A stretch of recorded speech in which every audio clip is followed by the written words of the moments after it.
So how to understand and outperform your competition. If you're serious about succeeding online, one of the most important things you can do is take a close look at your competitors. It isn't about copying them, it's about understanding where your brand fits in and how you can stand out.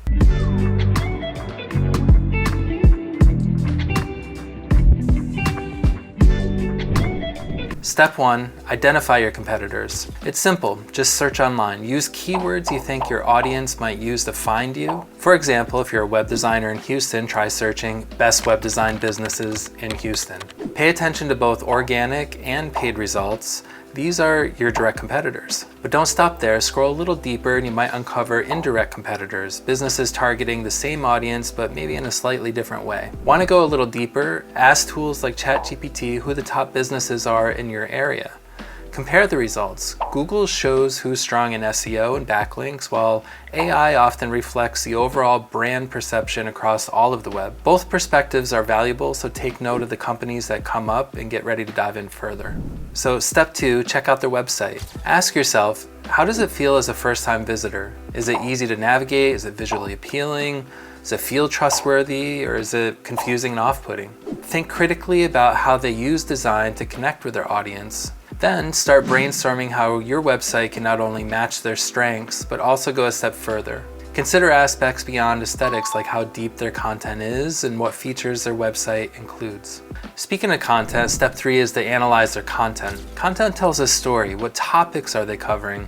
Are they using blogs, posting videos, relying on graphics? It's also not just about what they're posting, but how often. Consistency can reveal a lot about their content strategy. Take notes on what's working for them, and think about how you can refine your own approach. Step 4, dig into their SEO. This is a game changer. Even if you're just starting out, consider investing in a tool like Ahrefs or SEMrush for a month or two. These tools can really help you uncover what's hard to see otherwise, such as their top performing keywords, pages with the most backlinks, and content that's really driving their business. This data can help you fine-tune your own SEO strategy and even give you ideas for content and link building opportunities. Step 5, move over to their social media. What platforms are they on? Are they active on Instagram, LinkedIn, TikTok? Where are they at? Pay attention to their engagement. Are they tailoring content to each platform, or are they posting the same thing everywhere?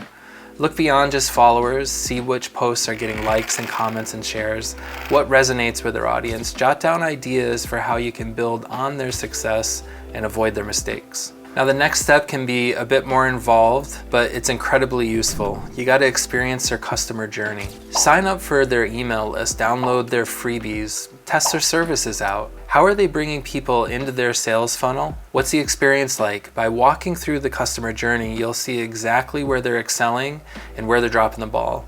These insights can help you refine your own offerings and spot opportunities that they're missing. And if you want to be a better business online, you really actually need to be a better business in real life. This is probably the key to literally everything, honestly. So step 7, listen to customer feedback. Reviews are an honesty goldmine. Check Google, Yelp, Reddit, and Quora for real customer opinions. What are people loving about their experience? Where are they frustrated? Use these insights to avoid their pitfalls and double down on your strengths. By following these steps, you'll get a clear picture of your competition and the landscape you're operating in. Armed with this knowledge, you'll be ready to craft a website and a strategy that doesn't just compete, it leads. Hope this helps.